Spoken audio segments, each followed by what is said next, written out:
Okay, quick question for you. Is your Georgia disabled parking placard expiring soon? Thousands of drivers let this tiny piece of plastic lapse every single year, completely unaware of the massive headache it's about to cause. That dangling tag is literally your key to daily accessibility. Ignoring that expiration date, it's a huge risk. Just picture this for a second. You come out of a stressful doctor's appointment in the pouring rain, only to find your car hooked up to a tow truck, all because you forgot to check a date. Seriously, under Georgia law, if you park unlawfully with an expired placard, you're facing instant fines anywhere from $100 to $500. Plus, law enforcement and property owners can tow your vehicle immediately, and you're footing the bill. It's an incredibly costly nightmare, but the good news is, it's so easily avoided. And honestly, that's exactly why we're here today. Welcome to our complete guide on how to renew your disabled parking placard in Georgia. In this explainer, we're going to untangle all the bureaucratic confusion, cut right through the legal jargon, and turn this into a completely stress-free process for you. By the end, you'll have the exact blueprint to confidently secure your access. So here's our quick roadmap. First, why renewing matters now. Second, eligibility and document requirements. Third, a step-by-step renewal guide. Fourth, timelines, costs, and options. Fifth, troubleshooting and common FAQs. And finally, some final tips and a disclaimer. Let's jump right in. Section 1. Why renewing matters now. The stakes of staying current. Georgia law maintains strict legal oversight under OCGA Section 40-6-226. Basically, an up-to-date placard is your literal shield against some pretty severe penalties. We already mentioned those heavy fines and the immediate vehicle towing, right? But it actually goes deeper. Maintaining a valid credential ensures your daily accessibility isn't compromised.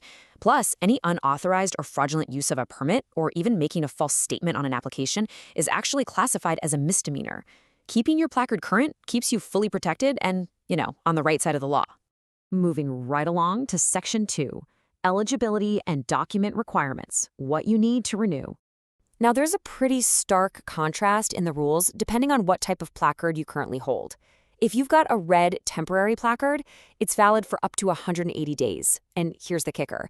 It legally cannot be extended. You have to start from scratch with a completely new application and fresh medical certification.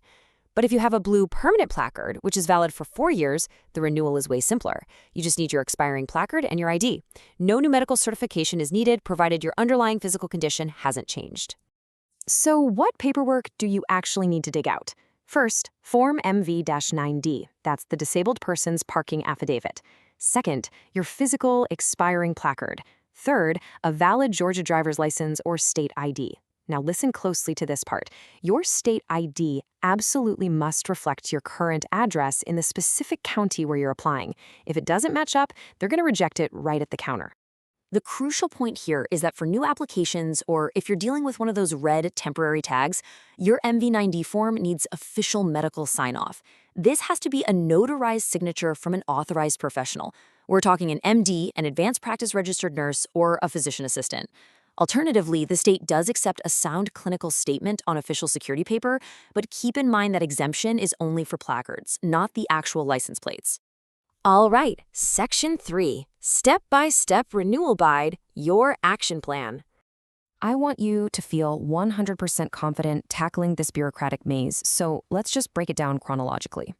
Step 1. Secure your medical certification on Form MV-9D if your placard type requires it. Next, Step 2. You, as the applicant, need to complete sections A, B, and F on that exact same form. Finally, Step 3, compile your active state ID, your expiring placard, and your form, and submit that entire package to your local county tag office. Honestly, it really is that straightforward. Keep in mind how Georgia is structurally set up because, this is kind of a wild piece of bureaucracy. The State Department of Revenue makes the overarching policy, but the actual physical execution, completely decentralized. You've got 159 different county tag offices in Georgia, operated by local tax commissioners.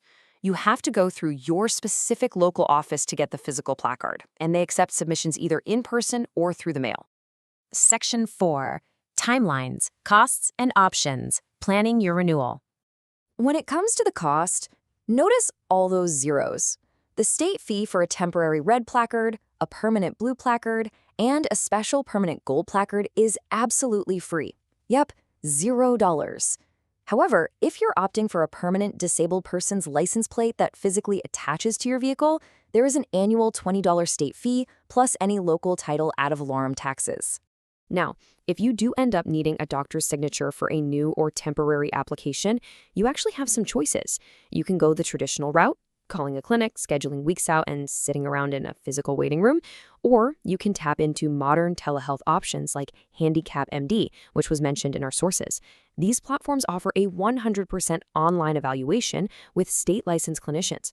If approved, they can securely generate your completed, signed MV9D form within 24 to 48 hours. That saves you a massive amount of time and physical effort. As for the timeline, once you hand over your completed paperwork to your county tag office, what's next? Well, there's no need to stress about long gaps. If you apply for a temporary placard in person, they're often issued immediately, right over the counter. But for mailed permanent replacements, you should expect it to take a very reasonable 7 to 10 business days to arrive securely in your mailbox. Okay, Section 5, Troubleshooting and Common FAQs, Overcoming Hurdles. This is a super common, totally panic-inducing question. You go out to your car and your permanent placard is just gone.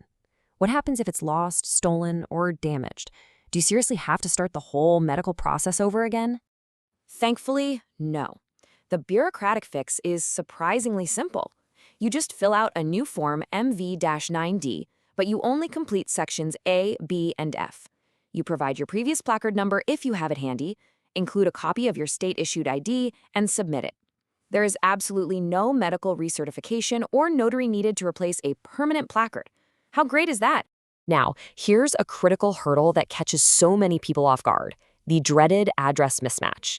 If you've recently moved, your address must be updated in the Georgia Department of Driver Services database before the county tag office can process your renewal. If you fail to sync your active driver's license address with your current county of residence, it'll trigger an immediate administrative rejection. So double-check that. What if severe mobility impairments prevent the applicant from physically visiting a tag office or dealing with the mail? Well, the state has a built-in solution for caregivers. Third-party representatives can actually execute these renewals on behalf of an applicant. The representative just needs to show an original, notarized Georgia Power of Attorney form, along with copies of both the applicant's and the representative's valid IDs. And finally, Section 6, Final Tips and Disclaimer Wrapping App. First, a mandatory but very important disclaimer. This explainer is for informational purposes only and does not constitute legal advice. Because the physical execution of this process is handled by 159 different counties, local municipal ordinances, and specific county tag offices can have slight variations in how they do things, like maybe requiring specific proofs of residency. So always verify with your local county office for personalized guidance. So here is my final question for you. Are you ready to go check your placard's expiration date right now? You now have the complete roadmap. You know how to bypass the doctor's waiting room using telehealth if you need to. You know exactly what sections of the MV-9D form to fill out. And you know how to avoid the trap of an address mismatch. Don't risk those heavy fines or towing fees. Take control, gather your documents, and secure your daily access today.